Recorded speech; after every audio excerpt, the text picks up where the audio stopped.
ఇక హార్వర్డ్ యూనివర్సిటీకి వెళ్తే అందరికీ జ్ఞానం పెరుగుతుంది, కానీ రేవంత్ కి ఉన్న జ్ఞానం పోయిందని మాజీ మంత్రి జగదీష్ రెడ్డి ఫైర్ అయ్యారు. సీఎం స్థాయికి తగ్గట్టుగా కాకుండా దిగజారి మాట్లాడుతున్నారన్నారు. సమస్యల మీద మాట్లాడకుండా బూతులు వల్లవేస్తూ కాలం వెల్లదీస్తున్నారని వివరించారు. ప్రజలకు ఏం చేస్తారో చెప్పకుండా అర్థం లేని ఆరోపణలు సరికాదన్నారు జగదీష్ రెడ్డి. అంతకుముందు వాస్తవానికి ఆయనకు ఆ స్థాయి లేదు, ఆ సంస్కారం కూడా లేదు. కానీ ముఖ్యమంత్రి అయిన తర్వాతనన్నా నేర్చుకోవాల్సి ఉండే, కొంతనన్నా విజ్ఞత ప్రదర్శించాల్సి ఉండే. కానీ రెండేళ్ల నుంచి రోజు రోజుకు పెరిగిపోతుంది తప్ప ఆ సంస్కారహీనత ఏమాత్రం మనుషులు మార్పు కనబడడం లేదు.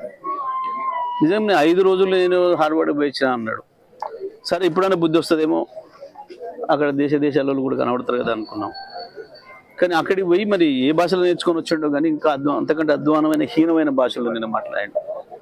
ఒక స్థానిక మాజీ ఎమ్మెల్యే గురించి కూడా ఆ రకంగా మాట్లాడడం అనేది ఎవరు కూడా ఈయన ముఖ్యమంత్రి అని అనుకోరు. ఇక కేసీఆర్ గురించి వెళ్ళి మాట్లాడడానికి ఆయనకి ఏం అర్హత లేదు.